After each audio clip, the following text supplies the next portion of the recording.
today. As you might have just heard, we'll be recording this video. So our conference today is Safeguarding Hurricane-Prone Regions, S.T.E.M Solutions for Agriculture Resilience. On behalf of the e-Biome team and our event partner, the JPS Foundation, we want to thank you for joining us. Now, my name is Marla Watt, and I have the pleasure of serving as project manager for this conference. I'm also joined by Sitota Brissett, our events coordinator. We look forward to an engaging discussion ahead with all of you.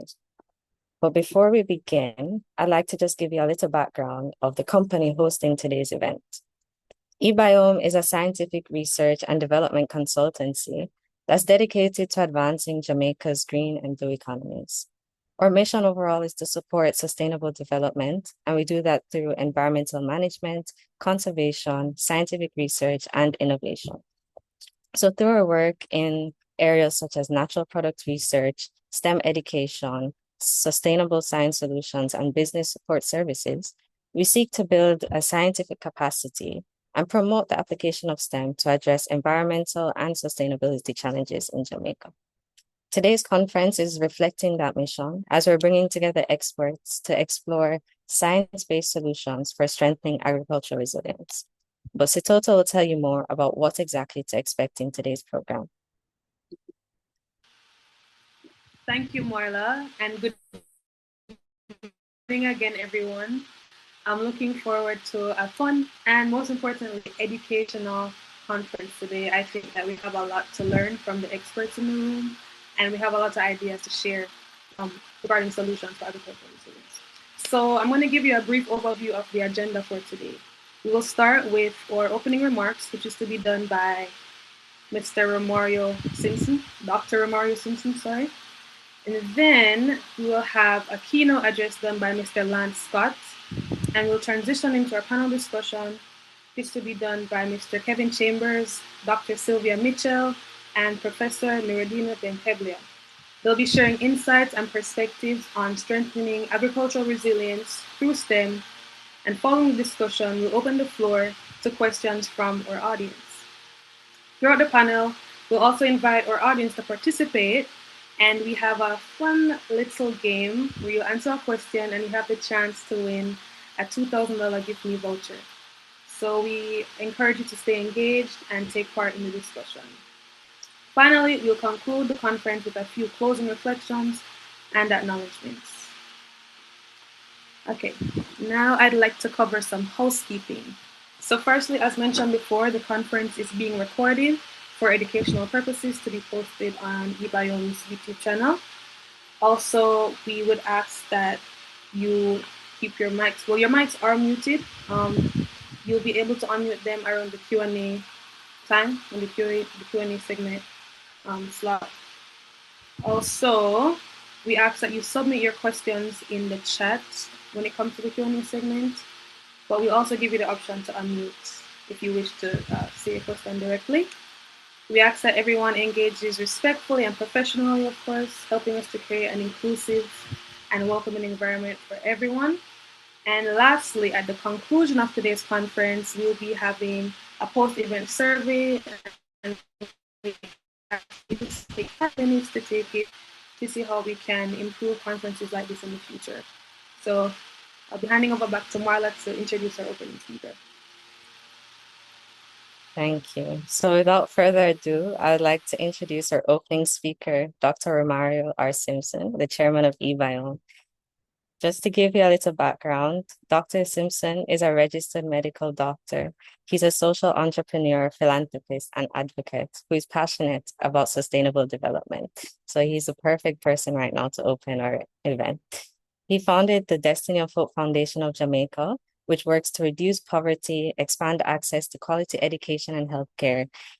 They promote the inclusion of persons living with disabilities and help communities respond to the impacts of climate change.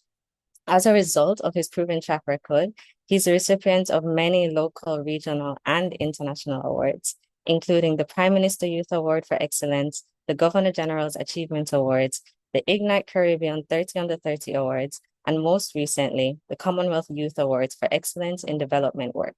So please join me now in welcoming Dr. Simpson. I'm Marla and the team. Thank you for welcoming me. It's a bit under the weather, but I remain committed to the task. Distinguished guests, esteemed partners, fellow researchers, innovators, members from the agricultural sector, a pleasant good morning to you all. It is my great pleasure to welcome you as we gather to explore one of the defining challenges and opportunities at our time, which is building agricultural resilience via the application of the STEM curriculum, particularly in small island and development states called SIDS, which have vulnerable climate sensitive blue and green economies. At e-Biome, STEM research and development consultancy company, we maintain that agriculture plays a significant role in economic development and it is built on shared knowledge, innovation, and collaboration. Our vision is to bridge the gap between research and real world application through interdisciplinary STEM research, data driven decision making, biotechnology, environmental science, digital agriculture, precision farming, and capacity building initiatives. We aim to empower farmers, agribusinesses, policymakers, and communities with the tool they need to adapt, innovate, and thrive. Agricultural resilience is not merely about just recovering from an adversity, such as an hurricane. It is about anticipating change, strengthening systems, improving productivity, while protecting natural resources and ensuring that the future generation has a sustainable food chain.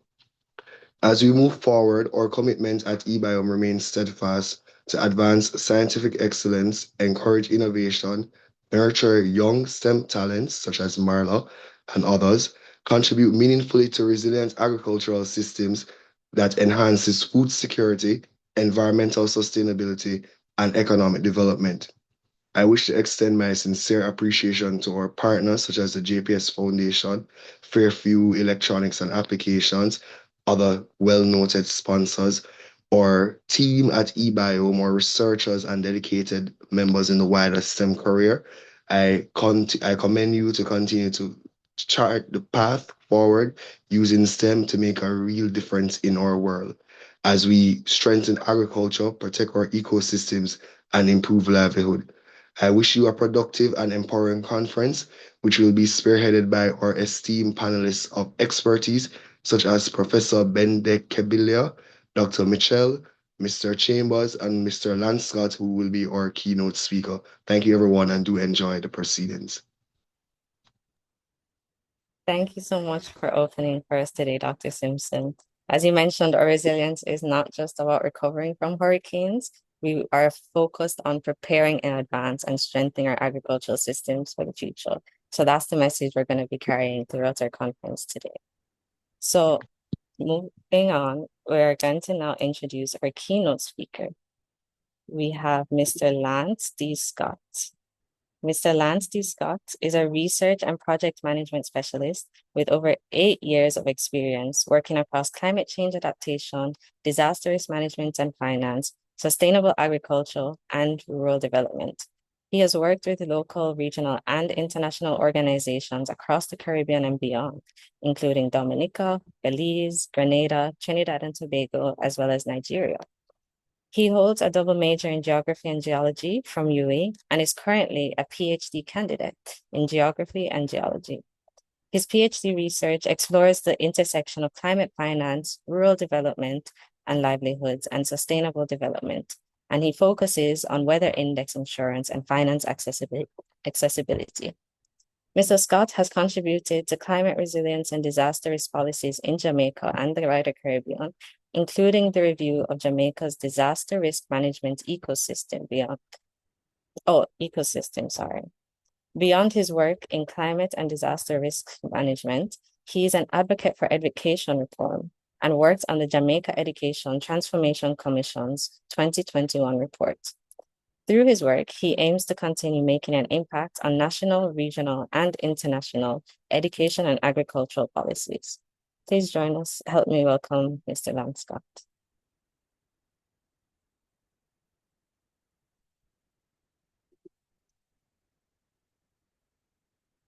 Mr. Lance Scott, you're free to unmute.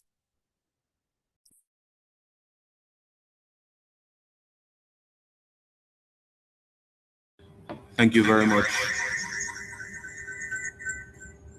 Thank you very much, Marla, for that warm welcome.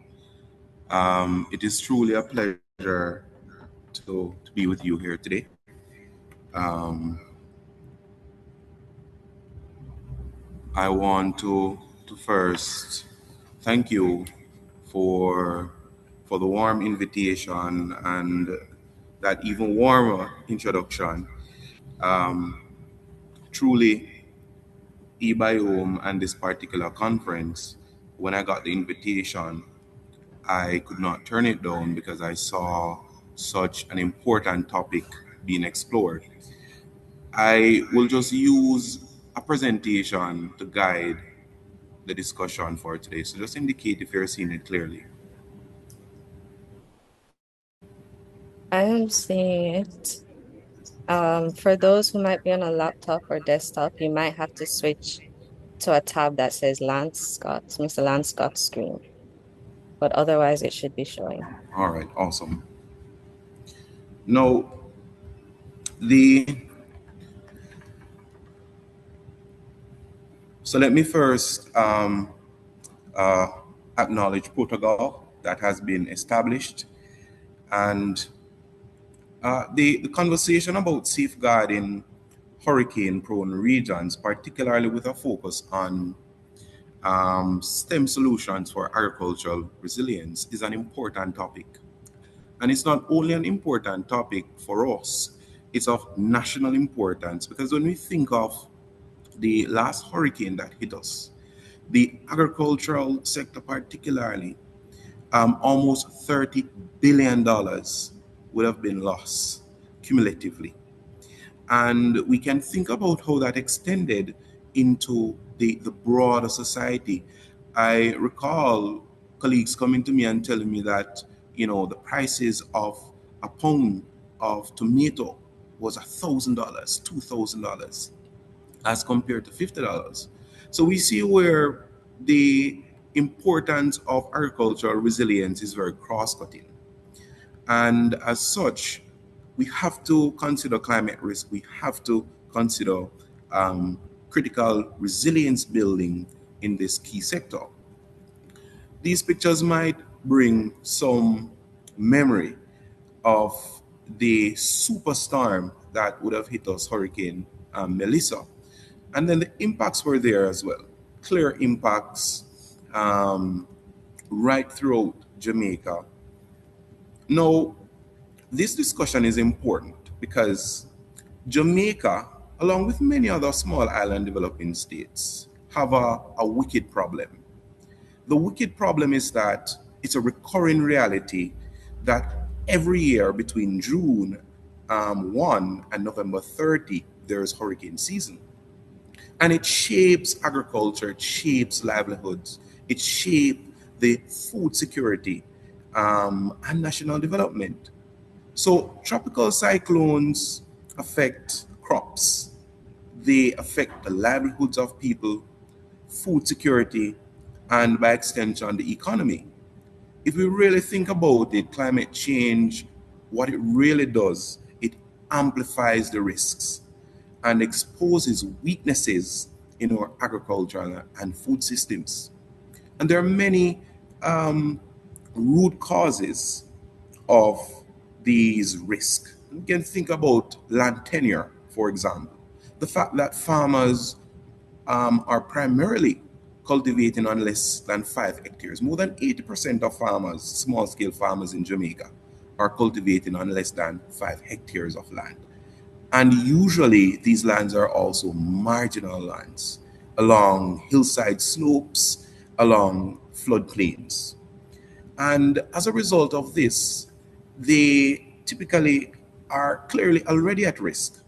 And then when you add the layer of the increased intensity of hurricane and the drought conditions, it creates a real problem. So then the impacts, crop loss, we have flooding and erosion taking place. We have critical livestock displacement, the damage of infrastructure, supply chain disruption, rising food prices. Now, these immediate losses, and this is critical to note, these immediate losses typically quickly translate into longer term economic and social pressures. So when a farmer in South St. Elizabeth in Flagaman is unable to cultivate their fruits and vegetables, it means that their children who are at the University of the West Indies and at the University of Technology will not get any tuition fee being paid for that particular year or semester. And then that means that student might go into being kicked out of school. So you have certain long-term social issues that emerge. Now, the central question, therefore, can be, how do we build our agricultural system that's not only productive, but also resilient? And STEM has a vital role to play in achieving this. So let's look at a little further. So science and technology, we're seeing risk earlier through science and technology. The science provides the evidence, technology turns the evidence into timely action. We are in an era now of data. So therefore, we must use data for data-driven decision making. So science is important for the science to be in the STEM because climate variability has to be understood. The hurricane behavior, the soil health, crop performance as well are critical areas that must be explored and understood if we are to build a more resilient agricultural system. Beyond that, technology, the use of technology is important. And nowadays, whenever for example, I complete a class, I ensure that the students, and it doesn't matter the level of the student, that they have some key understanding about these key technologies, such as satellite imagery, drones, mobile weather apps. Because when you know what the risk is and you know when a hazard is going to impact you, it makes a difference. AI and digital advisory as well is a growing area that we must spend some time on. I know there's a lot of conversation about AI and the ethical use of it, but we must come to a point where we develop the proper mechanism to use these kind of tools to develop our resilience and build our resilience even more. So fundamentally, better information can lead to smarter decisions both before, during, and even after a disaster.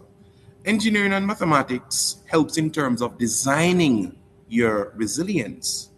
Engineering builds systems, maths strengthens the prediction, planning, and response. So if we think about, for example, drainage, irrigation, and storage, forecasting, these are critical things that are supported by the engineering and mathematics portion of STEM.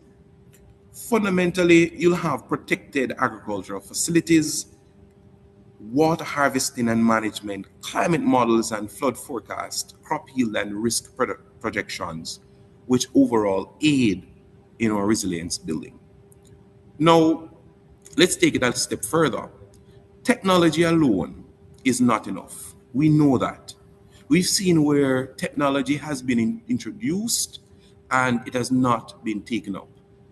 Here in Jamaica, there was a couple study recently, around 10 years ago, and they were trying to introduce a new technology to yam farmers, and it failed. The technology was there, but innovation creates the value, but people and institutions need to use them. Now you have more integrative technology drone use, and you still have farmers not utilizing it. So therefore, the technology alone is not enough. People has to be a critical part of resilience building. The capacity, the trust, the local knowledge plays important roles. Additionally, the policy finance are also important because rules and investments enable action. Finance, the access to funds before and after shocks, play an important role. If we think about climate risk insurance, for example, it plays a critical role. But even at the national level, if we think about the different mechanisms that would have been put in place in terms of climate finance, we had catastrophic bonds, we had weather index insurance mechanisms by the Caribbean Catastrophe Risk Insurance Facility that would have been indemnified by Jamaica. And as a result, Jamaica was able to get millions in terms of payout that supported agricultural resilience. Finally, extension services are also vital because farmers, for example, typically they need someone on the ground to support, to give advice on when to do particular planting and different techniques that might be utilized. So early warning matters only when communities can respond. And that is critical to note. In resilience building, people has to be a core part of it. It can't be technology alone. It has to be the use of technology by people and building trust, building rapport, using local knowledge so persons, especially within the agricultural system, can use STEAM. So resilience, therefore, can be deemed as a collective responsibility. And as you can think, there are several different key players. Researchers are important. Private sector is important. Government, engineers, farmers, but education also has an important role to play. Education influences research because people learn about research. You learn about research skills, you learn about research methods, you learn about research approaches. Research in turns can inform policy. Innovation can support the practice, and collaboration among all key players can generate lasting impacts. So no single sector can really solve the agricultural resilience building problem that we have independently. It takes a concerted effort. So true resilience, therefore, has to do with three main key areas in terms of the ability to anticipate, to absorb, and to adapt. So you must be able to adapt by learning innovation and continuous improvement. You must be able to anticipate through the science and engineering in terms of your risk mapping, your forecasting, your early warning systems in place. But there must also be a mechanism to deal with the impacts by absorbing those impacts through things such as social protection through insurance. Every investment in science, infrastructure, early warning, and farmer education reduces future loss. And in many cases, we have a compounding effect taking place where some small investments in these key areas can have severe national impact and positive national outcome.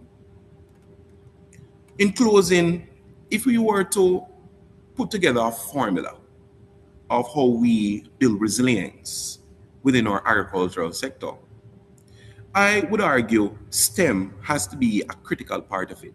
The science, the technology, the engineering, the mathematics has to be a critical part of it, especially within our education system. That students are taught not only the technical skills, but also the soft skills related to these areas. But in addition to that, the local knowledge becomes important. You have to utilize the local knowledge of farmers. You have to utilize, for example, that farmers in South St. Elizabeth, they do mulching where they what they call grass the land. They use a particular type of grass called guinea weed and they place it across the land.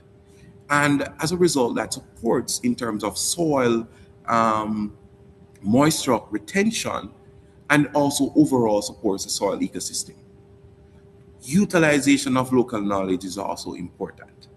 You can't always go in thinking that, oh, we're going to teach farmers how to farm. No, you have to meet them where they are.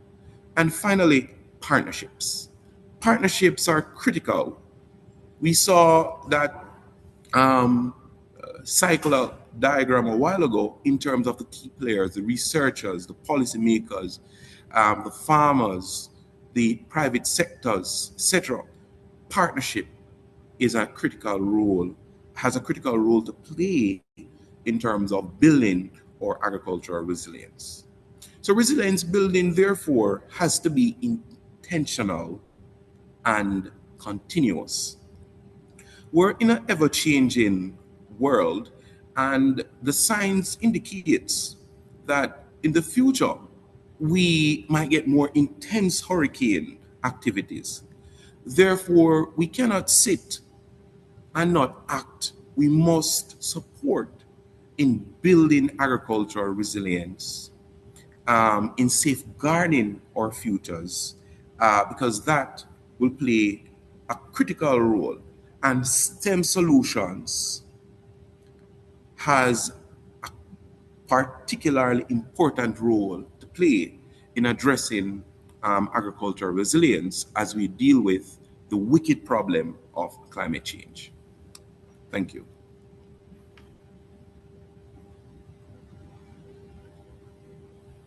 Thank you, Dr. Scott, Mr. Scott, for that inspiring keynote address. One message that particularly stood out was that our hurricane systems not only have direct and immediate effects, but have long-term social and economic impacts. You also highlighted that the innovation creates value, but our people and institutions need to use them. And that is something that we wholeheartedly agree with. Our technology, whether that's using our satellite imagery, drones and sensors, AI, or any other technology out there, that alone is not enough. Every person, every institution, researchers, farmers, policymakers, and all other stakeholders have to come together to build our resilience. And today we're here to emphasize that message. We're here to explore what options, what technology are available to us, and then call for these solutions to be implemented to build our resilience. So thank you once again, Mr. Scott, and we appreciate you taking the time today. Now we've set the stage perfectly for the next part of our program, the panel discussion, and that will be moderated by Sitota today. So I'll hand it over to you. Thank you, Marla. And good morning once again, everyone. It is my pleasure to serve as moderator for today's panel discussion. So far we've heard from Dr. Simpson and Mr. Scott about the significant challenges facing agriculture in hurricane-prone regions such as our sweet country, Jamaica, and the pressing need for innovative, sustainable solutions. This panel offers an opportunity to explore how STEM-driven approaches, including advances in biotechnology, crop science, water management, and food recovery can help strengthen Jamaica's agricultural resilience in the face of hurricanes and other climate-related challenges. So we're bringing together perspectives from science, research, policy, education, and community-based initiatives. And this conversation will highlight how interdisciplinary STEM solutions can address some of the most pressing environmental challenges facing Jamaica and the wider Caribbean. During the Q&A session, we encourage you to submit your questions in the chat once again, and just engage throughout the discussion. We'll answer as many as time permits in that slot, and we also encourage participants to unmute during the Q&A segment and ask their questions directly. But before we begin, I would like to do a brief introduction of our distinguished panelists. Again, we're so grateful that you've taken the time to be here to enlighten us and for us to share ideas. So joining us is Mr. Kevin Chambers, Senior Hydrogeologist and Head of the Resource Monitoring and Data Collection Section at the Water Resources Authority of Jamaica. With over 22 years of experience in Jamaica's water sector, Mr. Chambers specializes in hydrology and water resource management. He has collaborated with World Bank consultants to develop an end-to-end early warning system, flood integration concept document for Jamaica, and in his current role, he oversees the maintenance and monitoring of the WRA's hydrometeorological network and is responsible for managing Jamaica's only automated flood early warning system. We are also joined by Dr. Sylvia Ajowa Mitchell, Senior Lecturer at the Biotechnology Center of e-Biome and initiator of the Medicinal Plant Biotechnology Research Group. Her work focuses on applying biotechnology, including plant tissue culture and micropropagation, to support sustainable agriculture, biodiversity conservation, and food security. She is a member of the Caribbean Food for Climate Justice Group and supports youth engagement in agriculture and the transfer of knowledge and clean planting materials to the next generation through initiatives such as the YAM Youth Farmer Training Program. So now that we have a third panelist, Professor Ben Keblia. He did let us know that he will be there was a field trip that was rescheduled, but I'm not sure if he's on right now, but I'll still introduce you in case he comes on later on. So we welcome Professor Nuruddin Ben Keblia, who is a full professor of crop science in the Department of Life Sciences at e-Biome. His research focuses on crop physiology, nutritional quality harvesting, and storage, with contributions to sustainable agriculture locally, regionally, and internationally. He also serves on the, and pardon my French, I do not speak French, so he serves on the Agence Universitaire de la Francophonie's Regional Committee of Scientific Experts and has authored or edited 25 books or journal volumes, 45 book chapters, and over 160 peer-reviewed publications. So now that we've had the honor to meet our panelists, I'd like to begin by grounding our discussion in the reality of Jamaica's agricultural landscape. So many of us have seen firsthand how devastating hurricanes and other disasters can be to our farmers and food systems. Most recently, Hurricane Beryl and Melissa serve as an awakening reminder of just how vulnerable our agricultural sector remains because, as Mr. Scott mentioned earlier, early warning is futile when the communities are not prepared to respond. So Hurricane Melissa made landfall in St. Elizabeth, often referred to as Jamaica's breadbasket, and caused widespread damage there, as well as other key farming parishes such as Westmoreland, St. James, Hanover. So these events highlight why today's conversation is so important.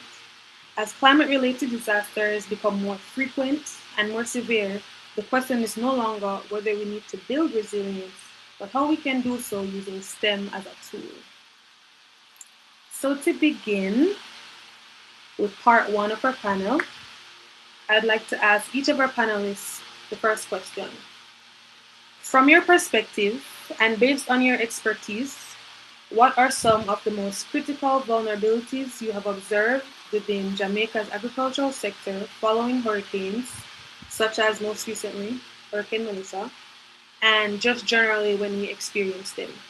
We can start with Mr. Chambers, if that's okay. Thank you, Ms. Brissett, for the introduction. And I must say, thanks to Mr. Scott for his informative and enthralling presentation. Now, as it relates to vulnerabilities, I would say that every aspect of our agricultural sector is vulnerable and critically so. And we can look at the different climate or weather extremes, for example, drought. Now, when we have prolonged drought, our crops are vulnerable. They will have rapid decline in productivity. We have the likelihood of increased pathogen attacks on plants. And for our livestock, poultry and pigs, for example, are highly susceptible to above normal temperatures, and we tend to lose a lot of chicken during these times from heat stress. And we have significantly reduced yield in all sectors. Also, during extreme rainfall events, Melissa is a prime example. All sectors, for example, even infrastructure, because we see where we lost quite a bit of infrastructure, greenhouses, for example, poultry houses, for example. We lost quite a lot of bee farmers, and now lost quite a lot of their hives from the impact of Hurricane Melissa. Additionally, we see where the chicken farmers would have lost, and not to mention our crop farmers. So all sectors of agriculture is vulnerable from extreme weather events, be it drought or hurricanes or extreme rainfall events.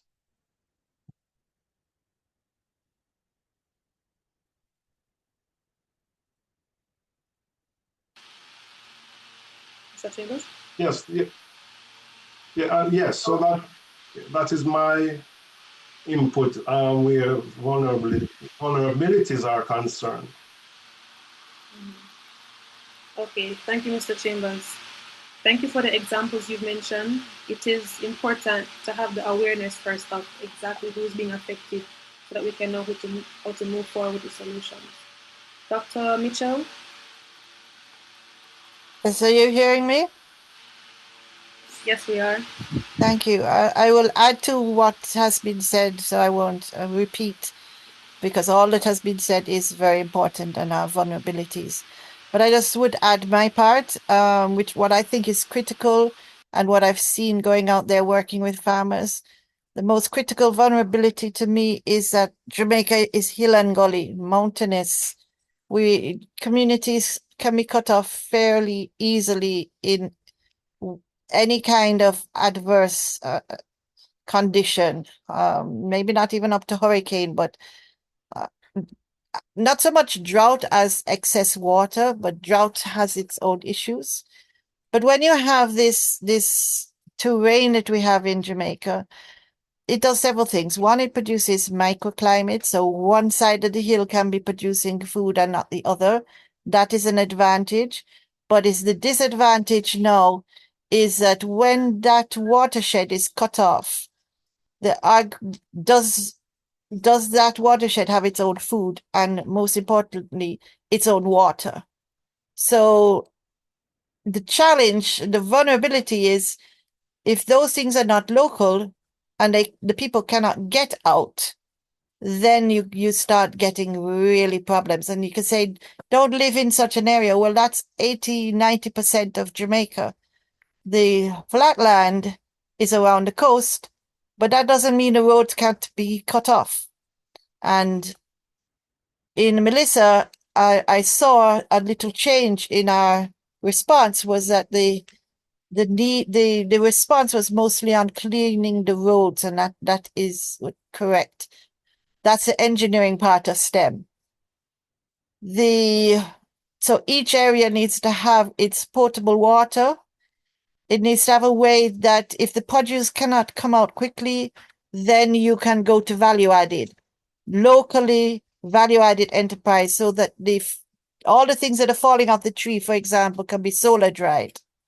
The other need that came up was lack of communication. That is a vulnerability. You cannot tell anybody what is happening to you in that immediate aftermath or any kind of situation, but it just goes evaporated when there's a hurricane, etc. And the last one I would want to put in is, what are we doing with our seed? Is our seed available for replanting? Do we know those parts? So the vulnerabilities are that lack of knowledge and lack of local seed, lack of communication, and the need to get those things back fairly quickly because of our mountainous and hilly terrain. Thank you.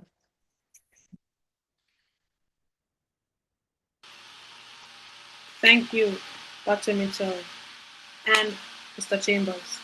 I do have a follow-up for Dr. Mitchell, however. Recently, you developed a paper. 1 minute. You developed a paper, a policy brief Yes. called Strengthening Food Sovereignty after Hurricane Melissa, and it highlighted, as you mentioned, the challenges that we're facing in the food systems. Could you share some of the key vulnerabilities that were mentioned in that policy brief? Okay, so now I need to find my policy paper. 1 second. Let me just bring it up. So what had happened is we were asked to do a policy paper, each of us, for coming out of Hurricane Melissa. So it was not only mine, it was several other policy papers. As you notice, that's brief 6, and they can be found on one of the UE sites, and I can make that available. So the vulnerabilities that the case here, as I said, the local provision of suitable food and water, the immediate call for food, and our food that we traditionally eat. And this is one, you're talking about vulnerability. We have a restricted diet, and therefore one of the ways to release that vulnerability to eat various things. We don't know which food that is going right around us we can eat. For example, dasheen leaf, cassava, etc. Provision of seed, and for, as I put, preserving autonomy. What I mean by that is that you don't get heavy in Kingston, for example, because, as I said, we have watersheds and they can get cut off pretty quickly. That means all the people in that area need to be able to have access to what they need and don't have to be calling back to head office. Okay, thank you for that, Dr. Mitchell. It's important, as I said, that we know the specific details of the vulnerabilities to help us move forward with solutions. One more follow-up for Mr. Chambers. At the Water Resources Authority, is there any data that you can share that indicates weakness in water management or drainage systems that could worsen the flooding? You're muted, Mr. Chambers. Yes, sorry. Well, we have extensive data information on areas that are flood prone. And as Mr. Scott and Dr. Mitchell mentioned, a lot of our farming are in vulnerable areas, flood prone areas on hillsides. Dr. Mitchell mentioned hill and gully. So we have data information on all these areas, the type of flooding, the extent of the flooding that take place in these areas.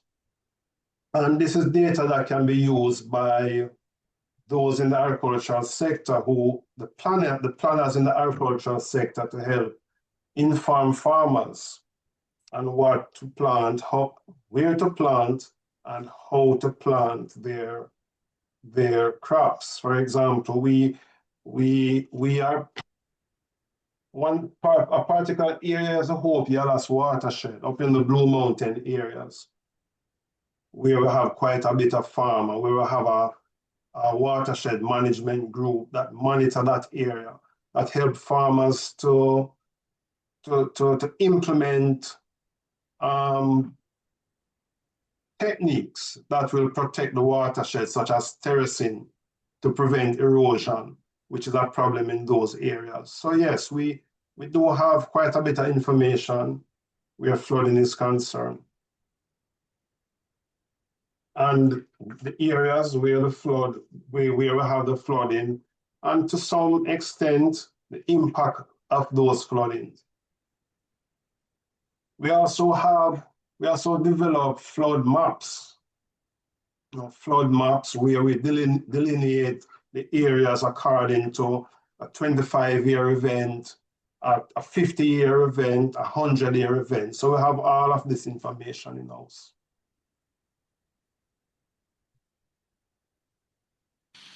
Okay.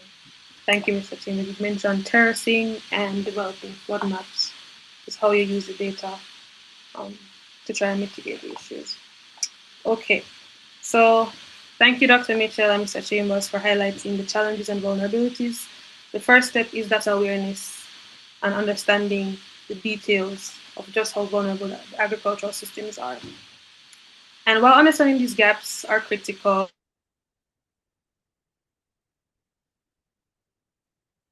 Lost you. the next important step is Sorry, solution. sorry, Situto, you're breaking up at the moment. Let's stop videos.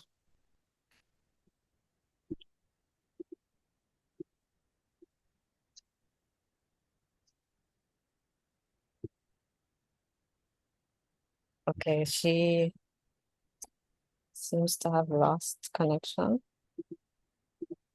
While she joins back, I'll carry over.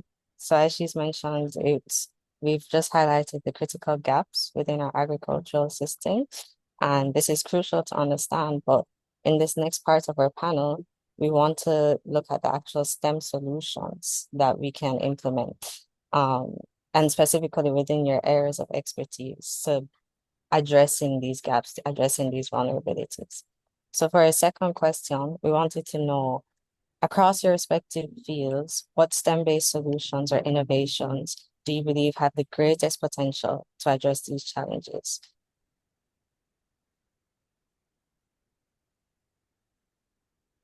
Dr. Mitchell, you can start us off with your that. You sure you want to start with me? I could take up all the time. All right. It's okay. All right. We have decent time, so you can go ahead. Okay. So first, let us understand again what science is. Science is a verified answer to a question. For example, if you want to find out if it's better to grow up crop by itself or have many different plants growing together, and you look at a field and you look at and you try and judge it, no.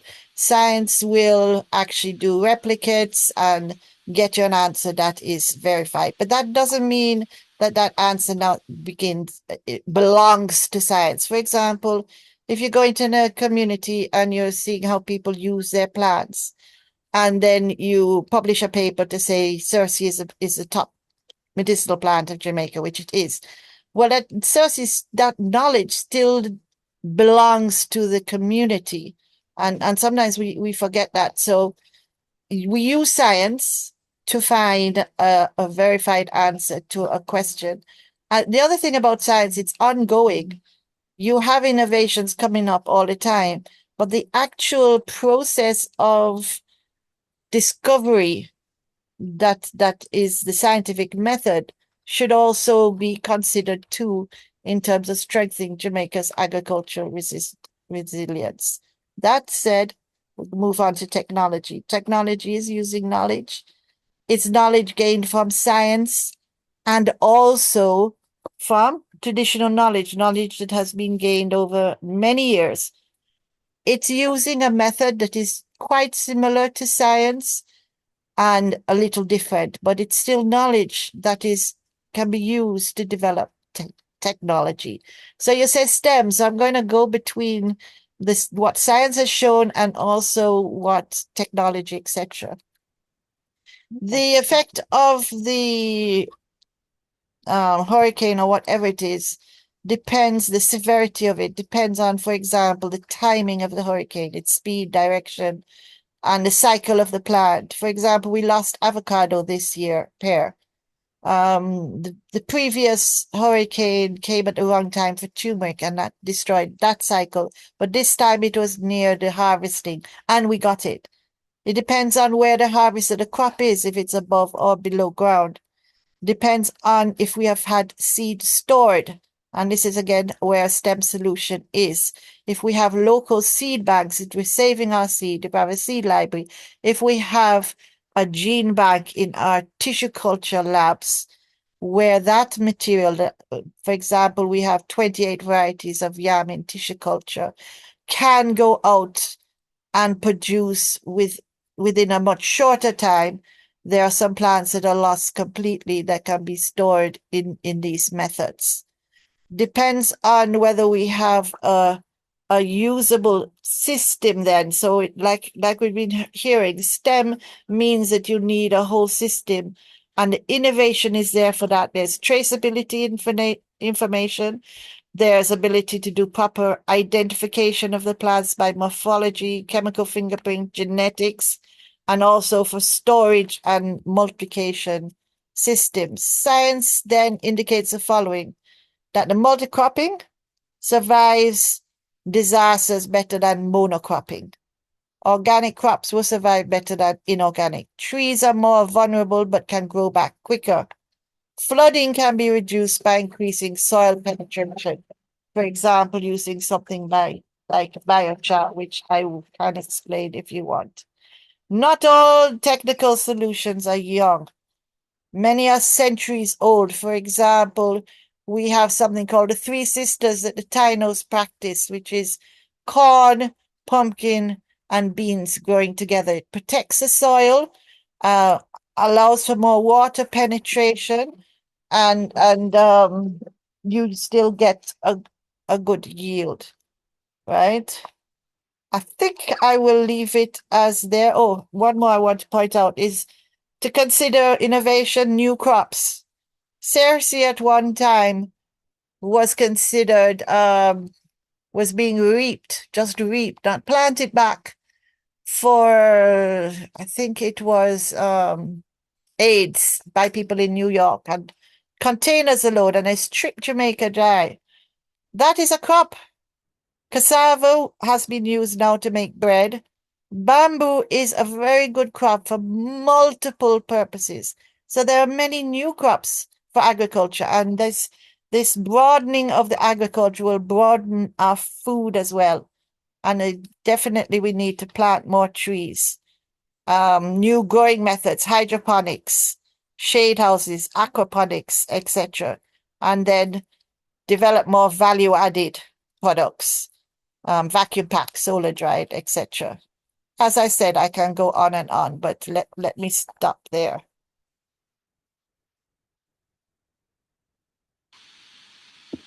Dr. Mitchell, we would like you. You're giving us gold right now. Number one, could you go back to the biochar? We do have a wide variety of students, audience members. Yes. So Yes. could you just explain that a little bit? Okay, you know charcoal, right? Mm-hmm. There's a charcoal you make from burning trees, and there's a coal that they dig out of the ground. They're both made from plants that have died and have been burnt in a way that leaves the structure. So you can burn plants down to ash, or you can, if you take off the air, the oxygen, you burn it to just leave the cell walls, the plant cell walls. So there's multiple holes in there. You can do it with bamboo, and we are recommending that you do it with bamboo and you don't do it with trees so that the forest remains. So we have a lot of plants, for example, that are wildcrafted. For our root tonics, we have root tonics here that depend on our forests for things like sarsaparilla, cheney root, bloodwist, etc., etc. So we don't want to trouble our forests, and our forests are helping us against the problems that we're having with the weather. So we don't want to trouble our forests. But the bamboo goes very fast, and the bamboo can be burnt in a specific way that will produce this what you call it? It's a multi-hole biochar, it's called, because it's used in the soil now. You can actually burn it. It burns like charcoal, better than charcoal, less smell and smoke in the house if you use it. But you can use it in the soil, and you charge it by mixing it with your compost. So the organic farmers will use compost in their soil. It will last like one season. But if you charge the biochar, this is why I'm saying this is old knowledge but new knowledge. This was done by Amazon farmers eons ago. And when some researcher came down to and decided to look closely at what is called a black earth, a terra preta, as opposed to nearby, which was a lighter earth, and realized, and by analysis on the electron microscope, that it was actually pieces of wood that were burnt, which means it was man that had made that soil, and that soil was still replenishing itself. So when you add it to the soil, it's very important for tropical soils, because when it's used in the ground, it allows the water to penetrate better, because it's kind of tough. So it holds usually the problem with tropical soils is it pans over and then the water just goes right down the hill. And you have problem with the water going straight into our rivers and into our sea and damaging our fishes. So we want it to penetrate into the soil. That what the biochar will enable. And that's why we are pushing it from around 2007. We have been doing experiments with it.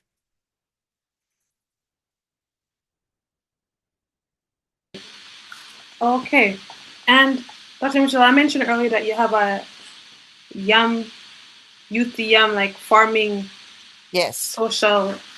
Are there what are some of these like innovations and techniques that you're using from what you've Okay, mentioned? so the Youth Yam Farmers Training Program is designed by. Okay, so what happened? I've been working with farmers in Jamaica, and yam farmers especially, because that's what I did my PhD on for over 20, 30 years. And I've been showing them how tissue culture works, and mostly in the Glengarth, Harkesall, the Rio Pedro and Rio Cobre watershed. And we've taken tissue culture pineapple out there. They're all over the watershed now. And I've been encouraging them and getting them to understand that whatever we put into tissue culture is what's going to come out. So I need them to give me the varieties that they want to grow in tissue culture.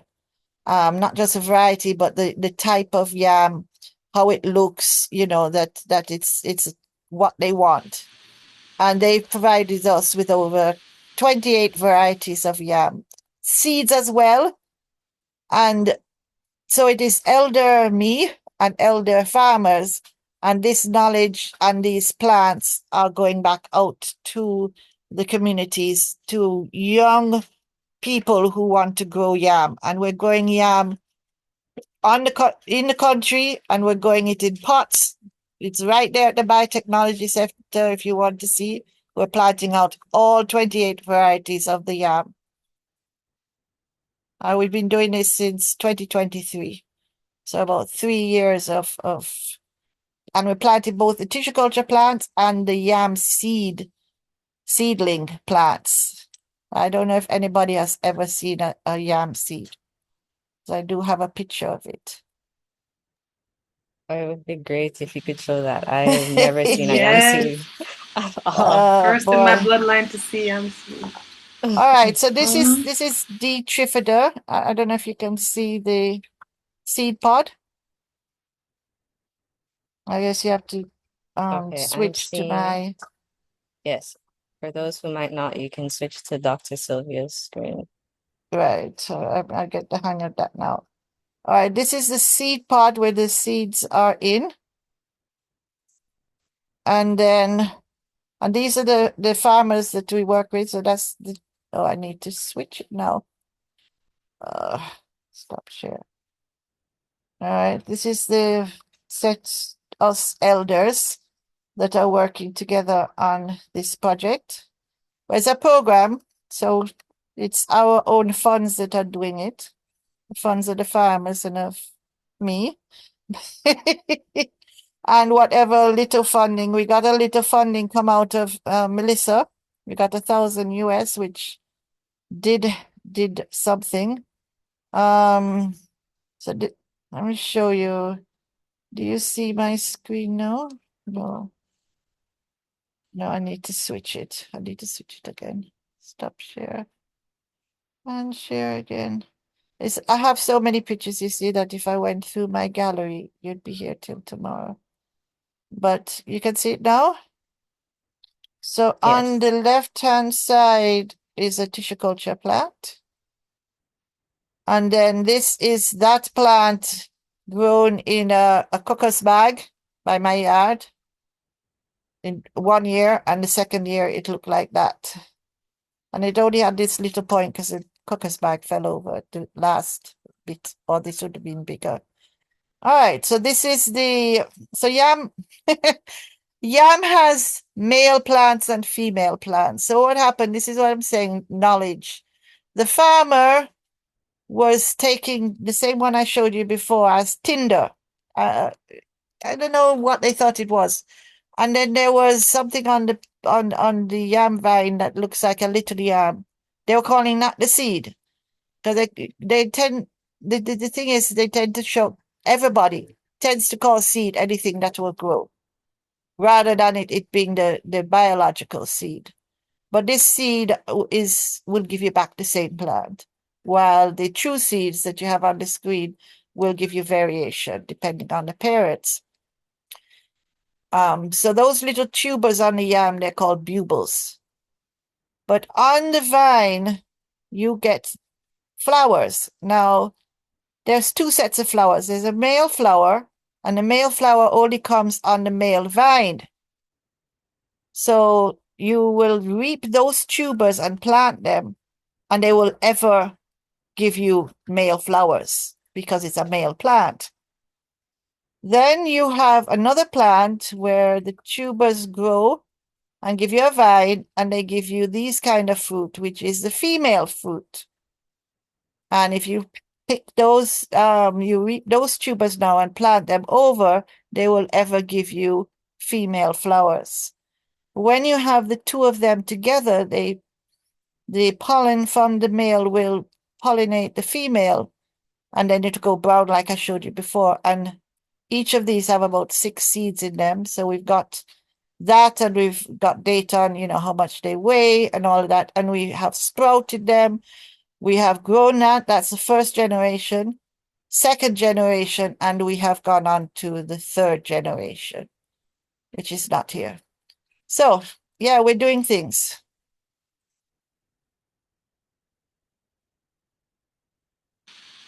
Thank you, Dr. Mitchell. There's so much to learn. Yes. There's so much to learn. I hope everyone is taking notes. This is educational, but it's also able, as we can see, as mentioned, collaboration. You're working with actual farmers. So Yep. our theory is being put into action. Yep. Yes. Mr. Chambers, you played a key role. You played a key role in developing Jamaica's flood early warning systems. So what role do early warning systems play in reducing agricultural losses during and after hurricanes? And how can these systems better support farmers? Now, the early warning system that we operate basically was more to prevent loss of life and property. But it also has a role in informing farmers and the sector to alert them on providing a real-time response to systems which might impact them so that necessary actions can be taken. Now, the areas that we have our farmers, because those areas, we don't really have early warning system for those farmers as it relates to droughts and flooding. As a matter of fact, we do not have early warning systems at all in Jamaica to inform our farmers to the extent that a drought might impact or flood might impact them. But it's something that we need to consider developing, so between agencies, for example, the NIC, the Ministry of Agriculture, the UA, the RRA, to inform them. Now, as I stated before, we have flood-based maps that can help inform the farmers. But I believe that we need to go much further to develop early warning systems that will assist them. Now, there are technologies that we can use. For example, GIS-based mapping of the flood areas and the likely impacts. But before we get there, we talk about S.T.E.M solutions. Dr. Mitchell mentioned quite a bit. Now, for our farmers, especially our small farmers who grow their crops on hillside, I believe we need to engage them to show them how they can bioengineer their slopes to stabilize those areas and to prevent erosion. And because what you realize, a lot of farmers, when they farm on hillside, they just clear, slash and burn, which further help to destabilize those areas. So they need to be introduced to bioengineering methods of slope stabilization. And and as you are aware, that can be done by planting particular indigenous plant species and in these areas as a barriers to help absorb water and to prevent soil erosion. Now, Mr. Scott mentioned a serious challenge that we face, and that is one of changing attitude and behavior. Because if we introduce these S.T.E.M methods and we don't have the cooperation or the participation of the farmers, it will be efforts in futility. So we have to be able to engage our farmers, let them know how these systems can help to improve their farming methods, improve their yields, and then we perhaps will have the buy-in. I have no doubt we will have the buy-in. Additionally, normally in a lot of areas, farmers just water. There's no planning, there's no research, or even if there's a research, is it communicated to the farmers effectively as to the change that they need? For example, what is the crop water demand? Do I need to be using 10 gallons of water on a plot of land when I can use 2? What are the type of irrigation systems that we can implement to replace our traditional irrigation methods? So all of these are S.T.E.M solutions that we can introduce to the farmers, and I'm pretty sure that quite a lot of these have already been introduced, but it comes back down to change in behavior and attitude.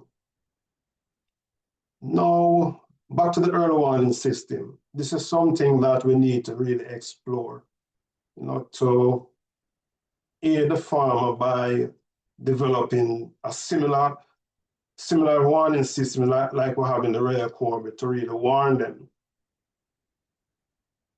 Now, if we do so, then perhaps along with the other intervention, the farmers will readily determine what crop to plant. Are these crops resilient to climate variability? If the first flood comes, do we lose our crop? Or if the first sign of extended drought, what will happen to those crops?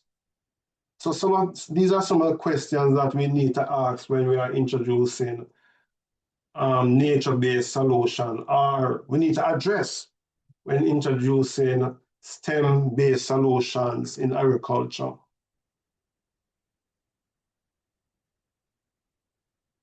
And also drainage improvement. A lot of these lands, there's no drainage. They depend on sinkholes, for example, for water to run off. Sometimes these sinkholes are blocked. So perhaps we need also to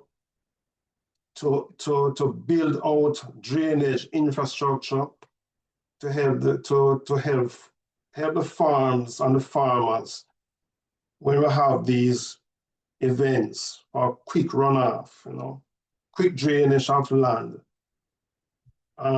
We see quite a bit of flooding. For example, Newmarket was extensively flooded, and Newmarket is an agricultural area.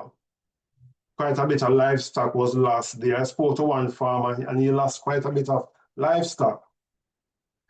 We have Chigwell, quite extensive flooding. One farmer lost several acres of crop.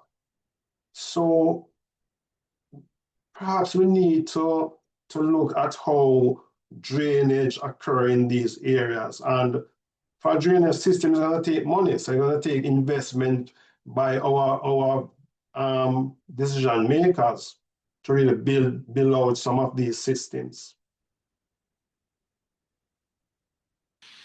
Okay. Thank you, Mr. Chambers.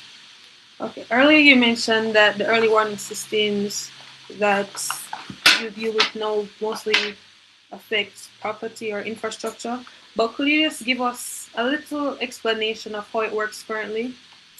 And could you explain it in a way that the high school students down to the PhD, like just on a wide spectrum, people could understand? Okay, how the system works is this. First, science, the first thing was a scientific aspect, or it was the impact aspect, because as you know, the Rayakobe, the gorge, was one of those areas where we have persons losing their lives, persons being trapped, have to be airlifted out when you have events. So what happened is that in 1985, the authority, at that time it was the Underground Water Authority, decided to, with the backing of the government, of course, decide to implement a flood early warning system in that area. So that system has been around since 85, 86. How it works is this. The entire Rayakobe watershed is covered by a number of sensors. So we have approximately 6 rain gauges, rainfall intensity gauges spread right across the watershed. And we have 7 stream flow gauges spread across the watershed also. And we would have calculated the time of concentration, how long it takes for the water to run off from the distance part of the watershed into the gorge. Now the gorge is the focal point. And based on those calculations now, then we would have developed the early warning system. And the early warning system will be based on the time it takes and that lead time for the river to rise, the levels to rise and inundate the gorge. Now, we have, the system is real time. So as it's happened, we know. And it begins with our alerts from the Met Services. There will be a system impact in Jamaica. Once we have that knowledge, then we begin to act. Now, the system is set up in such a way that it changes its reporting intervals when it detects it take activity. So, for example, we might have it might report in 10 minutes interval now. Once there is a event, it begins to report in 2 minutes interval. That is how the system is set up. Also, Once you have, say, 2 inches of rainfall, we begin to get the alerts. Within the gorge itself, and at Bagwalk, especially at Bagwalk, that's one of the main stations. Once the levels of the river begin to rise, we are seeing that in real time. Once it reaches 5 feet, we begin to get the alert. Now we have a WhatsApp group of all the stakeholders, the fire department, the police, the municipal authority, NAA, Met Services are in that group. So once we begin to get the alert, then us here at the RRA reach out to them and say, this is happening. And we monitor. When the level reaches 6 feet, we begin to say to them, listen, 6 feet and continue rising quickly. Perhaps it's about time we begin to take steps to close the gorge. Now, the gorge might not be inundated, but what we want to do is err on the side of caution, because the flat bridge and what a section of the car Rabies Corner doesn't become inundated until we reach about 7.5, 8 feet. But once it reaches 6, and the evidence is that the rise is continuing and it is rapid, then we recommend that the area be shuttered. And that is when you see the messages, you hear messages in the media, TV and the free-to-air media, that the gorge is closed. So it begins from a Met Services sending out their advisory, and to us immediately begin to monitor the system once we begin to get that type of rainfall. And it involves quite a bit of stakeholders. Also, we have a person on the ground in Bagua, and what she does, she reads a flood gauge that we have there in addition to the system, and relay those levels to us here at the Water Resource Authority. And the system works like a gem. I mean, since we have, because the current system is an improvement over the old system. And this one uses cellular GSM technology. So we depend on the networks, right? So you get alerts on your phone via SMS, you get email, and you get email alerts instantly as the river rises. So it is pretty robust. You know, the only con is that if our cell provider fail, then the system fails, because we depend solely on them. Yeah. Yes.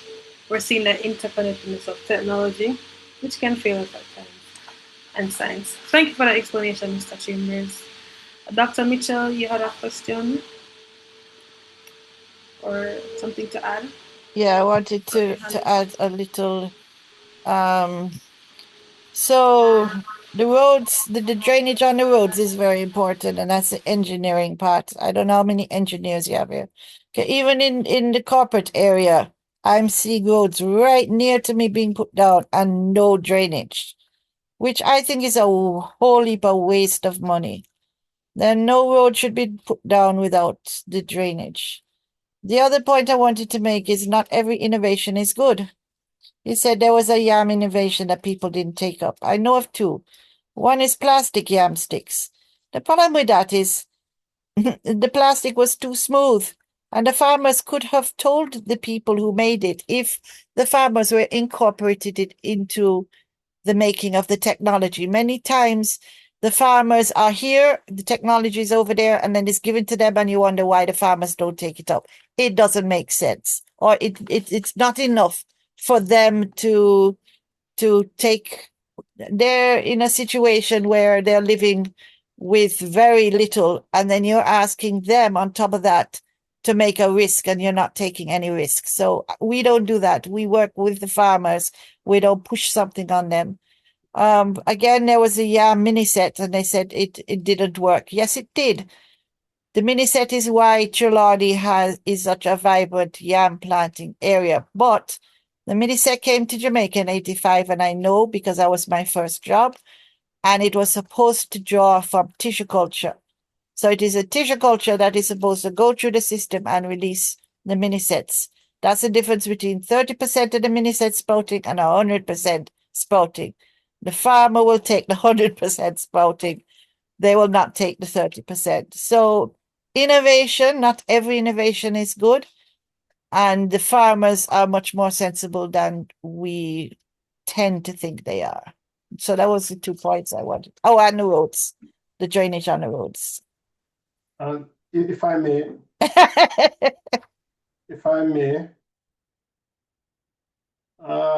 you're absolutely correct, Dr. Mitchell, because in innovation you have to remember a lot of our farmers are mature people. They have been farming for many years, and they're used to operating in a particular way. And if we are going to introduce any STEM, any new innovation to them, it has to be a participatory or a collaborative approach. They would have to have an input if they are, and they need to be listened to because they are experienced people. Yeah, they need to be listened to. And as it relates to the road, Dr. Mitchell, the thing is that a lot of our roads are the drainage. You see that in Kingston. Our roads are the drainage. So, and that is where engineering comes in. And Right. I mentioned engineering in the country, in the farm areas to help guide the water away from people farm. And I can tell you that even if you put a proposal, you will have to get external funding because perhaps our policymakers, our decision makers will tell you that they don't have the funding for these things. Well, this is where standards comes in as well, and the utilization of standards. Exactly. So yes, so these are challenges that we face that, and I don't think they are insurmountable though. We just need to have all stakeholders on board. Yes. Let the young people finish up. We can talk more. Wait, let us hear though. Let us hear when you're having that conversation because this is really enlightening for us. We're hearing the solutions, we're hearing where there's little bumps in the solutions, but we're still trying. Thank you, Dr. Mitchell. You mentioned tissue culture. Mr. Chambers mentioned flood map systems and the use of a GIS system. Is everyone hearing me? Yes, we're hearing you. Yeah, we're hearing you. Okay. You mentioned the use of GIS-based mapping. You mentioned bioengineering methods for slopes like terracing and the biochar, which is used to help strengthen the soil and charge the soil using compost. There's so much solutions, and as you mentioned before, also a lot of it is traditional, right? A lot of it has been used since the beginning of time. Couscous grass. So it's up to us as scientists, researchers, to re-implement, draw from the foundation that has been set by our ancestors. You're doing the right thing of getting the information out, but maybe more than just one. There's lots of opportunities. I said don't produce another book, but why not? Why not put all these things together in a way that people can actually use it, not just chat. Yes, application. Mr. Chambers, you have something to add? I just want to ask Dr. Mitchell, because I know Dr. Mitchell is one of our known plant scientists. What do you think the effect of microbiome is to to soil health, and how can that be a part of the solution? All right, remember what the microbiome is now. The microbiome is the invisible fungi and bacteria and everything that's in the soil. Some of it is not good. So you have the plant pathogenic nematodes that come and eat the yam skin and make it turn black. You have lots of pathogens that are there. So what you want is more of the good ones. It's the same principle within our body. If we take an antibiotic, we kill the good as well as the bad. And we need to eat yogurt to put back the good. It's the same with the soil. We need to put in the good ones. And that is where the biochar comes in, because you can charge it with the good bacteria and the good this and the good that. In terms of the nematodes with tissue culture, it's going to take out all of the nematodes, insect pathogens, bacteria, fungi, and you can use a technique called meristem tip culture to get rid of the viruses. It's like putting there's a difference between having a sick person and then they go get a cold, and having someone who has eaten well, because we don't eat well, we eat chicken and rice. We have left out all of the glow part of our diet. The herbs, the spices, the moringa, the noni, the cerci, the all these different things. Moringa, there's you're going to get me started now. There's one is rich in omega-3 purslane. Yes, And you mix that. parsley is good. Yes. Yes, and there's so much of we say we don't have vegetable. It's because the vegetable is outside and growing as leaves on the tree, moringa, like I said, dasheen leaf and all of that we have decided we don't want to eat. And when we decide we want to eat a cabbage, which has nothing left in it because they go and breed out everything. So the only thing is in there is the cell wall and water, and that's what you're buying, and they get the money. So we have to go back and see what we're eating and what we're doing and think this thing through.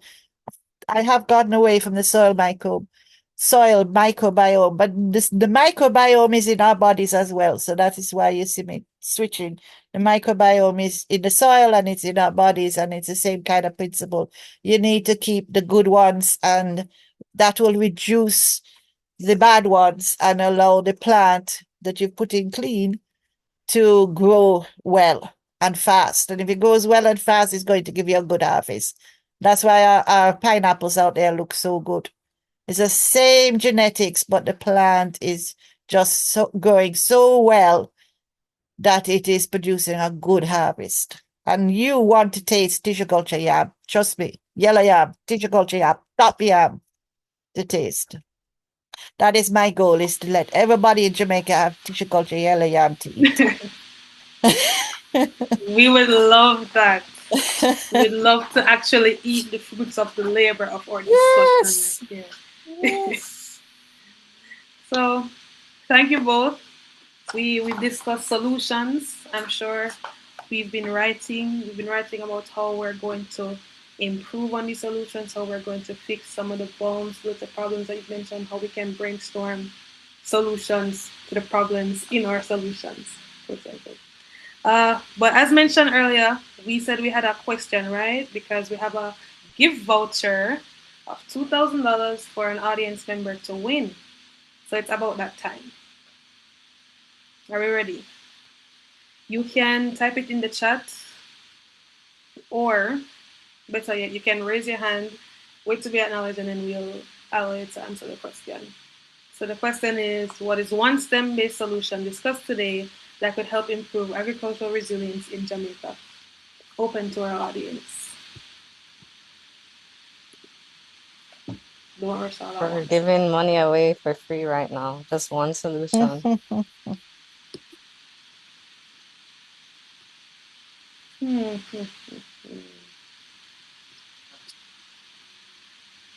I seeing two hands? We have Dante Robinson. Sorry if I'm pronouncing that incorrectly. Okay. You can go ahead and unmute. So I'm thinking about the tissueculture They're dropping into solution. the chat. Okay. So Akeem Dante had says, mentioned, okay, go ahead, Marla. Yeah, thinking about the tissueculture, use of tissueculture, especially for like young production. Marla? Okay. Akeem mentioned terracing and flood maps to prevent severe losses from flooding. Sunny Barnes multi-cropping, seed banking. Those are correct. great, Biochar. thank you. Okay. The first person So I saw. Dante unmuted first, so thank you. I'd He say unmuted? yes, he mentioned tissue culture. Okay. Okay, Yes, but Dante. thank you to everyone else's response in the chats. We know that Yeah. you're paying attention and we're happy to see that. Yes. The reward.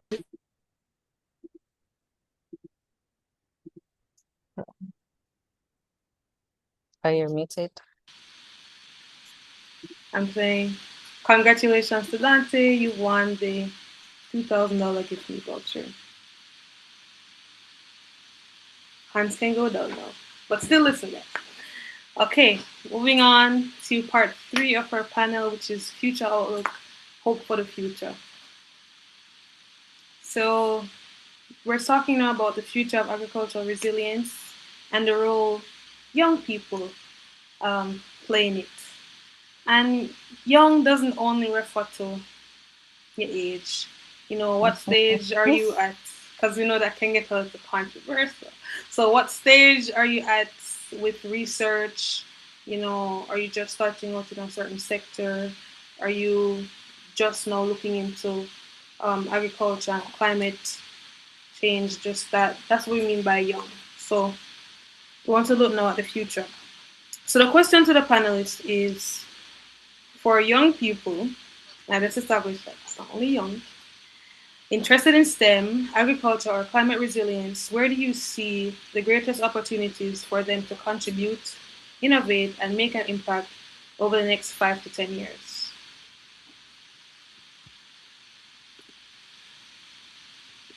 Mr. Chambers or Dr. Mitchell?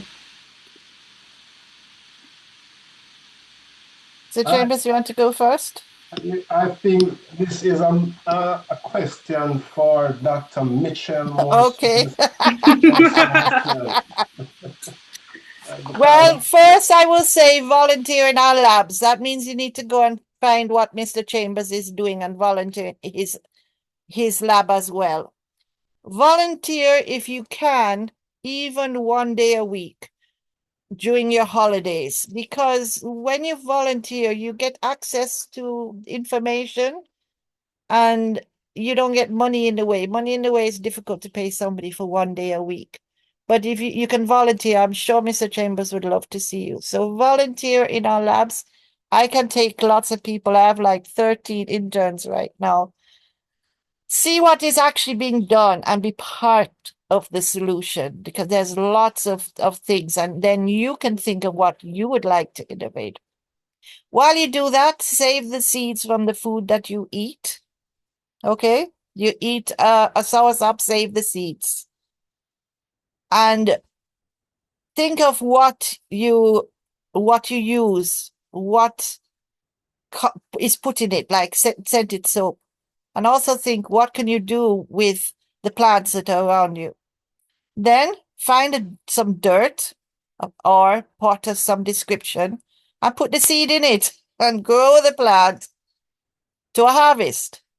Or you can plant the seedlings and then let somebody else that has land plant it for you. Then find out how to cook it. You have purslane, you have this and that. We in the Caribbean Food for Climate Resilience, and it is an actual website. There are many stories on there of how you can use local food and stories about yam, about corn, and all kind of things. It should be used at schools. You should go into it. If you want something that's not there, let us know. we are just getting ready to launch an e-cookbook, which has these recipes. So you can actually cook what your ancestors were cooking, and you have ancestors from Africa, Europe, America, not so much America, China, India. You have lots of different foodie traditions. So you can find out how somebody in your family cooks it, and then somebody else's family. Learn the cultural history of your food. You know, there's something called pepper pot soup. And our pepper pot soup now don't have no dashing leaves in it, but somewhere down in the Caribbean, it's still in there. What eating your own plants does to help the planet is increasing our food sovereignty. We're using what grows in our soil. Therefore, if no food comes from outside, we can still eat. If our community is cut off, we still have food to eat. Can you imagine somebody hungry because the rice run out and tar yam is in the forest and they don't know how to cook it? That kind of thing. You want vegetable and outside you is a dasheen and you don't even know you can eat the leaf. And there's lots of leaves. You can eat Spanish needle, and there's so many other ones, and you can make teas. Wild callaloo. Yeah, boiled callaloo. Well, callaloo I didn't mention because everybody know callaloo, but yes, put the callaloo with the moringa with the purslane. No, Put your Dr. pepper in it. Michelle, Yes. I'm just saying wild callaloo, the one that just grow Oh wild. yes, it's still callaloo. Sorry, That's a healthy, that very is healthy true. alternative. That's true. It's not just the bought callaloo. There's callaloo that is growing wild that you can also use. So you find out how to cook it. Then you learn what you can make from it. Bamboo to biochar, bamboo also makes charcoal, cloth, then all kind of things you can make from bamboo, from furniture to your own building. Right? The only thing about bamboo you have to realize that if you're going to use it, like for yam sticks, you have to kill the bud, or else when you eat the yam, you have a bamboo forest. Okay? So you just have to know these little things about the plant. You learn about them. Yogurt, people can make yogurt at home, and that will be live yogurt, which will be good for you rather than the dead yogurt. Essential oils. And if this interests you, you choose subjects. So I was interested. I wanted to train as a farmer. So I went and did botany, chemistry, maths, geography at A level. And then at UE, I did a double major in botany and geography, and then went into biotechnology. So I looked out those subjects that interested me. One, I think it was in crop physiology or plant physiology, they did tissue culture, one lab, and I was hooked. And then I developed that into where I am now. Volunteer, intern, see what is actually being done. Those are my recommendations. But actually do it yourself. Plant a seed. There you go. That's for now. Wow. Oh, Yes. You will impact Jamaica if everybody here plants a seed.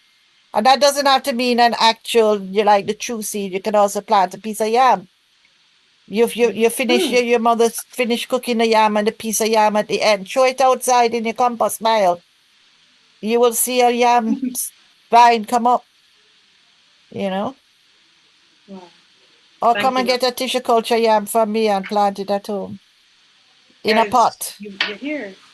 Yeah, we Yes. had one person that took some little blocks and block off an area and fill it with soil and plant his yam and get his tuber right in him Yes, I yard. can also attest to that. I have the leaf of life plant that I've grown from tissue culture here.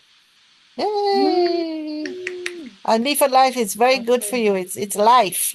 One or two, and you don't have to do anything to this. I hear somebody talking about cost. What is the cost of growing a leaf of life and eating 2 leaves? You don't even have to heat it up. You just chew it. And it's nice. It's not bitter. You Yes. know? Farm to table, farm to hand. Yep, Yes. yep. Mr. Chambers? Yes, if I may add, um, and this is specifically to the younger persons now. When you approach, you are thinking about career, and if you're university students, have an open mind. If you're into, say, lifestyle also deal with botany, and you are exploring your career options, don't overlook agriculture because there are numerous areas within that sector that persons can explore. Mm-hmm. You can become an agronomist, right? So you're the scientist behind the Mm-hmm. production. Data analysis of agriculture, Exactly, writing articles about the different crops. exactly, There's so much. exactly. You can be an advisor, believe me. No, you can also be a farmer because Mm-hmm. contrary to what a lot of people might believe, farmers who are serious about the business of farming makes good living. So there are And many. farming is more than digging the ground. That's part of it. Exactly. You also have to do schedules, marketing, analysis, planning, Yes. lots of different things. The options are many. So have an open mind when you are planning your career goals. See farming as a viable option because it is. When I did my first degree, my minor was botany because I love plants. And that was several years ago. It's just recently now that I started to plant my backyard because, for example, I eat whole sweet potato. Mm-hmm. So I start planting sweet potato, I There start you go. planting pumpkins, and There you I'm go. able to give away, I share with others. So have an open mind because options are numerous in the sector. And I've had several postgraduates that are running their farm or teaching it at Case, for example. So that there's Yeah. lots of opportunities to do several things in agriculture. And then there's a value added. It is, yeah. One of again my PhD students was working with antibacterial, fungal activity of a plant, and because she learned how to extract, she got an extractor and started selling essential oils and made a business. Yes. Wow. I know that we may be aware of the possibilities, but it's good to hear them again. It's good to see how easily we can get into it. Yep. There's Yep. not It's much a lot barriers. easier than you think. Yeah. Even with the YAM Youth Farmer Training Program, you were using youth volunteers to help with that as well, right? Yeah, well, all of this is done for all of my career without having a lab tech. It's interns and volunteers that are helping to make the media. As I say, I pay for the gas to go up to the community, and then the farmers are taking care of the plants. Okay. But it would be Yeah. good for more youths to get involved with something like that. Oh yes. Oh yes. Oh yes. And then together, and there are ways, if you're really serious, that you do it like I'm thinking as a community tissue culture venture. Yes. Where the community owns the venture and the community produces, and then you have one or two of us that guide, the process. And like I said, it's best that it's scattered. One proper lab that I would run in Kingston, and then like container labs that are all over the place that do multiplication in the communities, and just send out the plans. I put it, I have farmers all over Jamaica that bring. The other day, somebody bought me a moonshine St. Vincent, and that's what they've been doing. They see something, they bring it to me, and I give it. The ones that they gave me with the yam, the farmer was testifying. It's 2 Mozilla plants he had, and he gave me one, and I gave him back 100. What would have happened if his 2 just didn't make it? Wow. That's a really good return on investment, by the way. Mm. But thank you, Dr. Michelle and Mr. Chambers. This is definitely hope for the future. We know young people are listening and they'll watch this back, and hopefully, even if it's just 2 or 3, they can be encouraged to actually apply this knowledge and to volunteer and to help. Our final question. Go ahead, Mr. Chambers. No,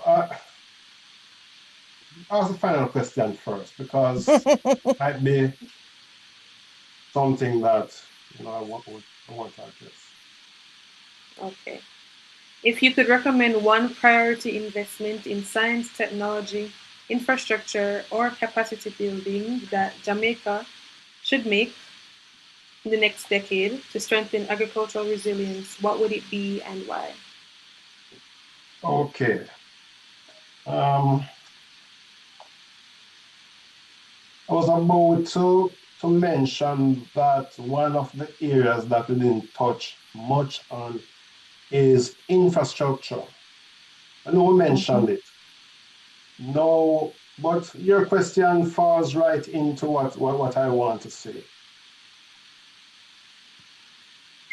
The one investment that we think we need to really focus on is to build resilience, is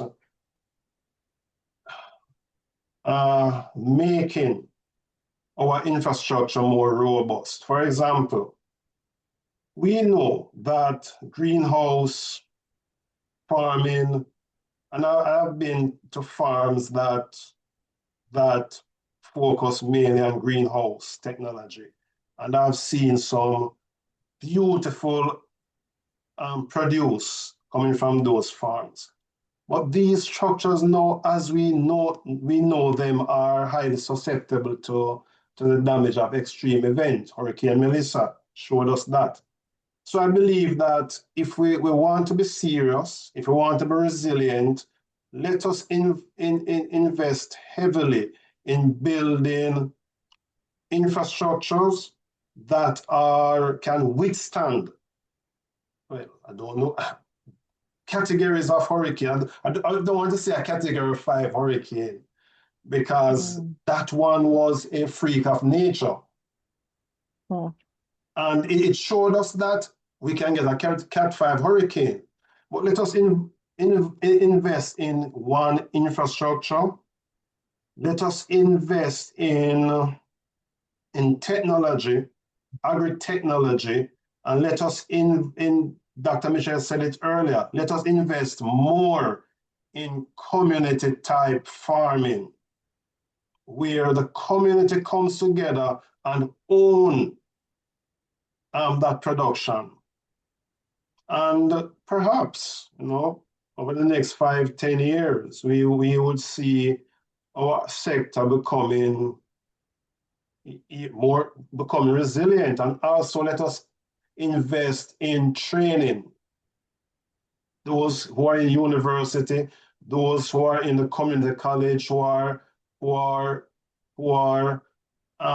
studying agriculture. Let us invest in them, in developing their skills, their knowledge, and perhaps we will be well on our way.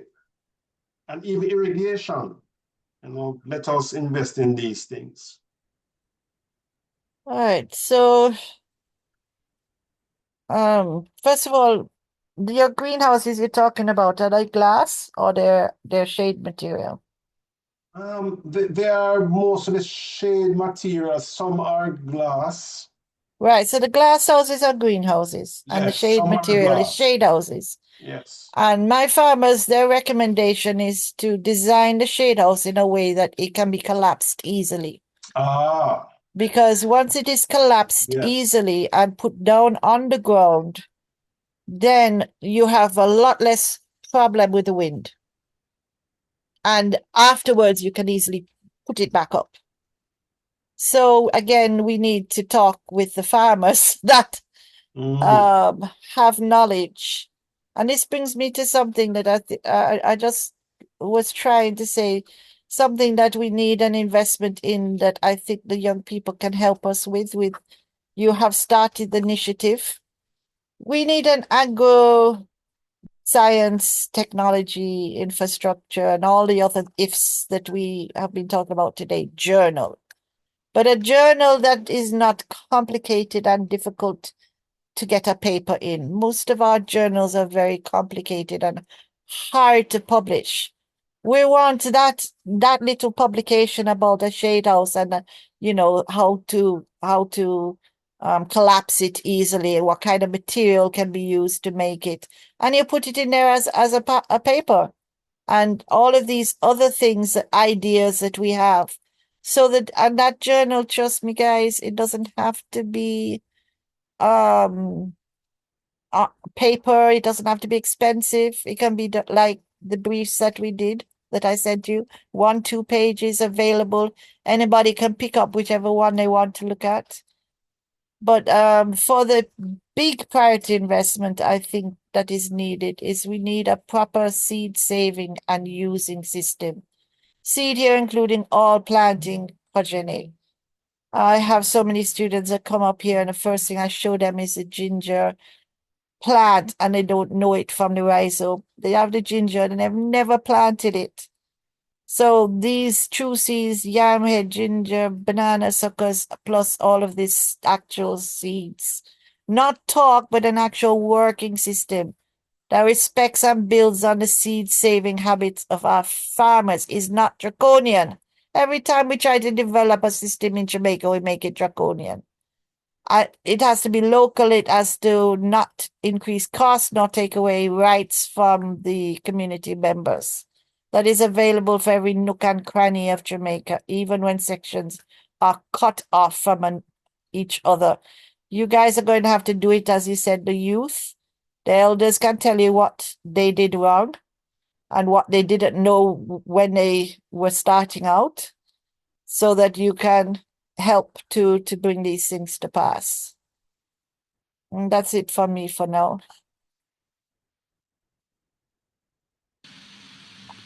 Thank you, Sister Chambers and Dr. Mitchell. We have a lot to think about, but it can be done. It can be done. So as we're coming to a close, we have a second question to the audience. And as mentioned before, you can win a $2,000 gift voucher. So don't be afraid to answer. And the question is, in one sentence, what has been your biggest takeaway from today's conference? Easy peasy. Whoever raises their hand and unmutes. Yes. A whole sentence. Yes.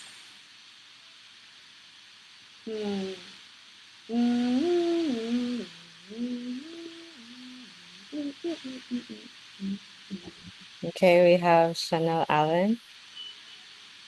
Go ahead, please. Go ahead, unmute and say Hi, yeah, I would say that the biggest thing that I've just heard be repeated is that it's kind of our responsibility as young scientists to take the initiative to learn more skills. Even if it's starting with just doing agriculture at home, honing skills on your own, being willing to try new things to advance the sector and the field.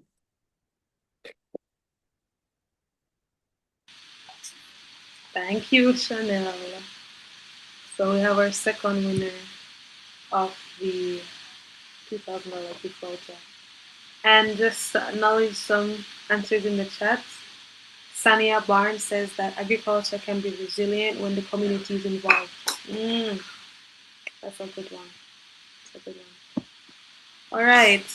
We've made it to almost the end. And it's time to hear from our audience who has been listening. The Q&A. So we mentioned before that you could put it in the chat or you can raise your hand and ask a question to our panelists. So the floor is open to you. I think Dr. Simpson, you had your hand up earlier. Was there something you wanted to ask? Well, not it wasn't a question. It was just to add some commentary because it was on a segment about the future. So all I wanted to have said was for like the young people, one way in terms of the agricultural sector and coining it with STEM is the 4-H clubs that are in most high schools. That's one entry point that they could join those clubs, gain the skills, gain the experience, and it's also linked to a broader umbrella organization, 4-H Clubs of Jamaica, that has a lot of internship opportunities. So that was just something I wanted to add. In addition, to mention that there exists, apart from the tissue culture, there exists a growing trend of vertical farming, which can be Yes, done yes, yes, yes. Trying in to limited. remember. Right, which can be Yeah. done in limited spaces. So if you don't have a big backyard, they're building a lot of high-rise in apartments and so forth. But these are easy, quick solutions, small space, soilless base agriculture that can be done to protect our food security. So just wanted to add those points. Sorry that I sound hoarse. I'm under the weather. Oh, thank you for that tool, Dr. Simpson. We need more tools in our toolbox. Gives us less excuses. Okay. No questions for our I panelists? saw there was a question earlier from Tracy in the chat. Okay. It said, understanding the adding of new seed or planting more or utilizing cover cropping to protect the soil with these as added value, how does it help the local small farmer absorb the cost? Those value added additions create more food, but said farmer has limited storage.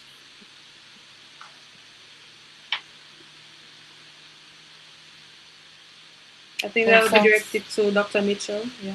That sounds like you more than one question because the adding of new seed or planting more, you're thinking of a farmer who's trying something new, and doesn't know the crop that well. So that would mean doing a little at a time and learning how the plant, because the plant will adapt to different areas differently, and not every plant is suitable. And they do soil tests, but our microclimates require more than soil test. For example, if you're planting on a slope, is it a slope that's getting the morning sun or the evening sun? It's important. So we need some farmer to farmer schools as well, because they understand, for example, which crops you can plant in dark night and which plants you can harvest in dark night. So there's a lot of knowledge there that, again, young people can help to get, but understand it's the farmer's knowledge. You're just helping to make it more available. When you plant more, all right, so let's leave the plant more because that comes to the end. First of all, the utilizing cover cropping to protect the soil. Well, in St. Elizabeth, they have to cover their crop because their soil, because it's just too dry, and that cost will be in whatever they are selling, will be part of that, so they will get back their investment there. With added value, again, is learning and doing it on small scale, and it will bring back the investment so that you want to develop the thing that works best for you. For example, if you have a lot of mango, you can dry the mango. You can dry banana. You can make snacks for the local school. Sell it locally.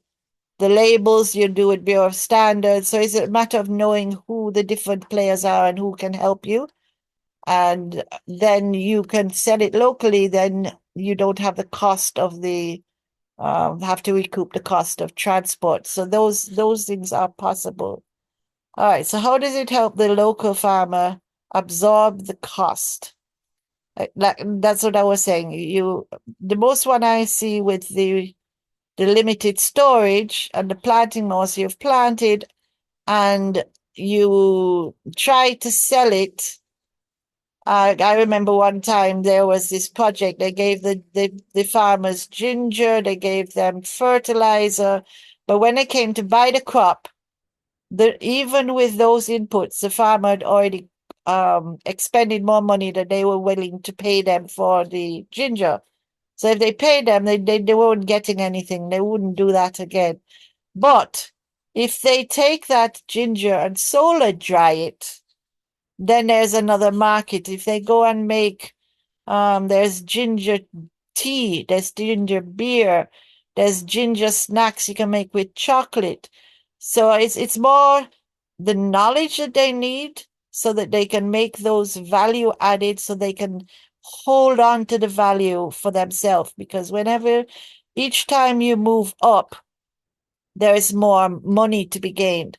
And I say this everywhere that I'm allowed to. So I will say this again. During the period where the sugar plantation was here and the enslaved were working the plantation, that whole colonial period, there was something called the Navigation Acts. And the Navigation Act said this: take out as close to the raw material as you can, and all the added value will be added in the colonial country and then sold back. So we were not allowed to do value added. Now that is gone, and we have to start doing it ourselves. We have to make our own chocolate. We have to make our own sugar stuff, all the different things that you can think of, our essential oils, our fine chemicals, etc., etc. We can do it. We can do it right here. We can do it in a way that we make money from it. There are people that are making money right now from making yogurt, essential oils, fruit wines, all kind of different things.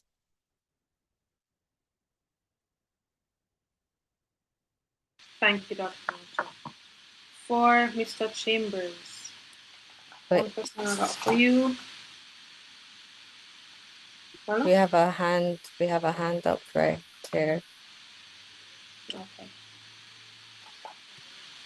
Ali Mikhail, if that's correct, you can go ahead. Yes, thank you so much to the panelists, to the hosts, to everyone that is present. I think it was very informative, just listening, and very encouraging to see that we can say that farming is in fashion. Yes, yes. And in terms of the being lucrative, that's important.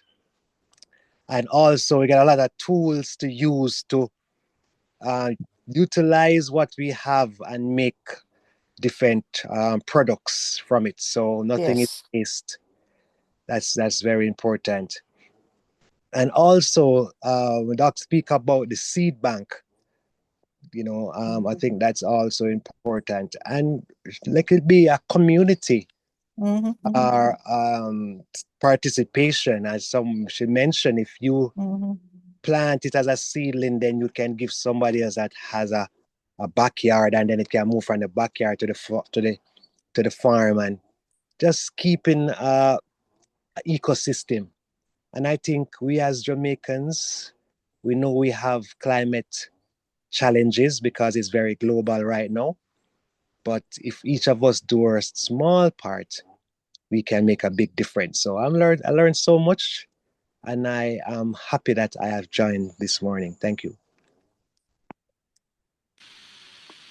Thank you. We're glad that the conference is encouraging and impacting already. All right. Mr. Chambers, there's a question in the chat. It says, what is the feasibility or what limitations are there for implementing sensors for early warning systems directly on farms so that they have the information in case they cannot access the broadcasted information? It depends on the type of early warning system, because if you're talking about for regarding an event, flooding, you don't need that type of system on a farm. It can be in a general area within proximity. However, if you're talking about wanting to know the soil moisture, then yes, you would need to have that type of system on the farm. And there are systems out there that can be used to inform the farmer on the level of moisture in the soil, which will then tell him when to and how to irrigate. Which is also a part of the S.T.E.M solution. No, Stick a pin there with that one, because there is a little instrument that measures the level of sunlight, the pH, and moisture content in one little instrument.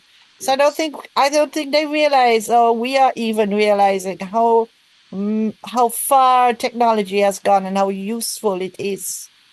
So go ahead. Yes, some years ago, the Water Resources Authority, through a project, acquired several soil moisture probe, and with the help of the NIC, we distribute them across the country.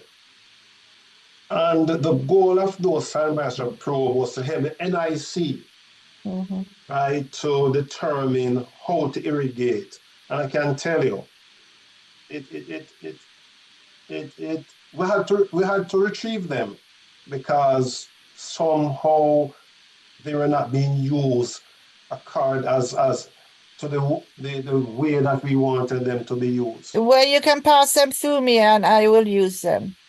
Right, and so those probes, right, we also include logging technology where we collect the data. Yeah. Right, and then analyze.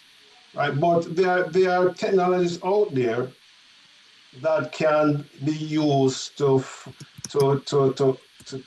build out early warning system for the farmers. So it is there, but it's a matter of persons, actively participating, and the investment, where the investment will come from. The agencies that are deeply involved in agriculture will have to basically take the lead, as we realize when we deploy those soil moisture probe across the island. But yes, and the point there is better to give it to the farmer groups than to individual farmers, because there are farmer groups coming up now. Dr. Mitchell, you're so correct. The only one that really did well was one that we installed on a farm in St. Thomas. And that farmer accepted the value of that instrument, protected it. That was the only one that did well. Yeah. So you're so correct. But yes, we can have early warning system. It doesn't have to be on the farm, unless, as I said, you want to determine soil moisture content to tell you how to irrigate. But it can be in a general area. If we're talking about drought and flooding.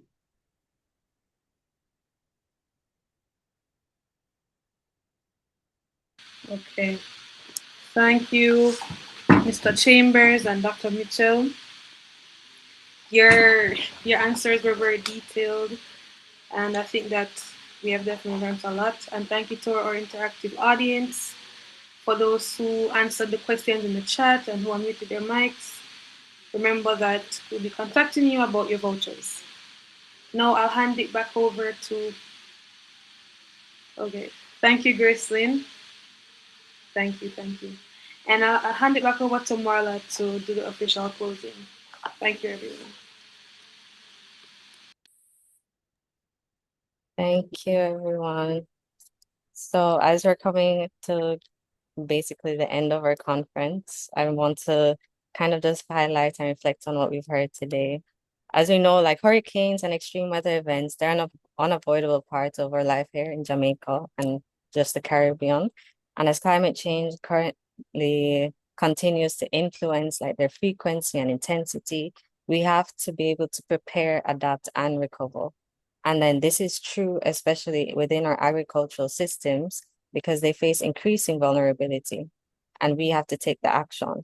When we protect our agriculture, we're protecting the livelihoods of people, we're strengthening our food security, we're supporting rural communities, and ultimately we're building a more resilient Jamaica. So throughout the program today, our speakers and panelists shared insights into how STEM provides powerful tools for us to strengthen our resilience. So while there are some technologies such as the early warning systems that we might need to develop and improve on. We've heard that Jamaica already has the science knowledge, like the traditional knowledge, and also the methodology, whether that's using tissue culture, biochar and biotechnology, or engineering methods to help with drainage and irrigation. Like we have the knowledge, the people, the know-how already. So the opportunity now is for us to continue working to turn these or STEM innovations and ideas and capabilities into lasting resilience. And to do this, as everyone has mentioned before, it's vital that all stakeholders collaborate to implement these solutions.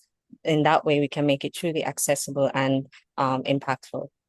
So, we can't be developing these solutions without including and listening to our farmers because they know a lot more. They know agriculture. And we can't implement anything without government funding because everything costs. So everyone has to come together to really implement our STEM ideas and solutions so that we can build our agricultural resilience within the island. So we hope today that our discussions have deepened your understandings of the challenges and also inspired new ideas, actions, and a renewed sense of what's possible with STEM. As Dr. Mitchell highlighted, there are many ways for you to, and everyone else actually, there are many ways for you to get involved. And there's simple ways for you to learn, either through volunteering, joining clubs, and so forth. So to the students specifically joining us today, we hope that the conference has shown that STEM is much more than what happens in the classroom or the lab. It's the actual applications outside of it that matters. So no matter which area you're interested in, biotech, agriculture, data science, there's multiple avenues for you to contribute to building a resilience in agriculture. So with this message in mind, I would like to say again, thank you to our panelists and to everyone joining us. I would also like to recognize our partner for this event today, the JPS Foundation. Without their support, we would not have been able to host this event. And I would also like to thank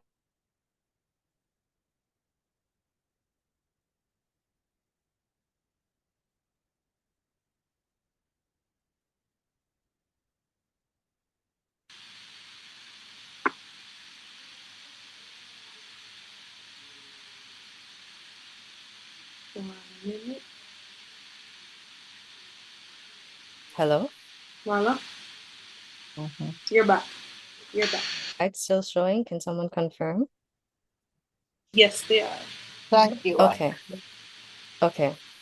Yes, thank you again to our speakers today, Dr. Romario Simpson, Mr. Lance Scott, our panelists, Dr. Mitchell and Mr. Chambers. Unfortunately, we weren't able to discuss with Professor Benkebia today, but I know that he would have contributed greatly to this conversation as well.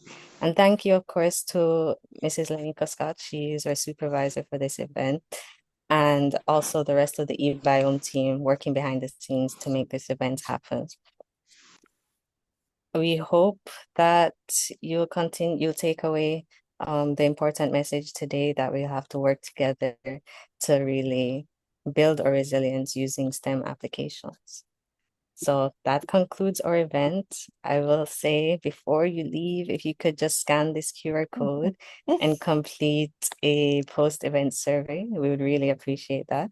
Your feedback will help us, improve future conferences and initiatives, because this isn't the end. We're only just getting started. This is a continuous effort that we're doing.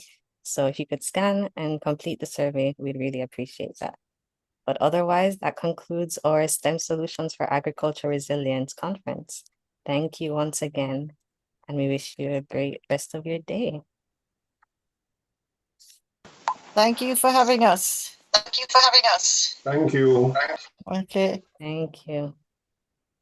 Looking forward to what e-Biome will do next. All right.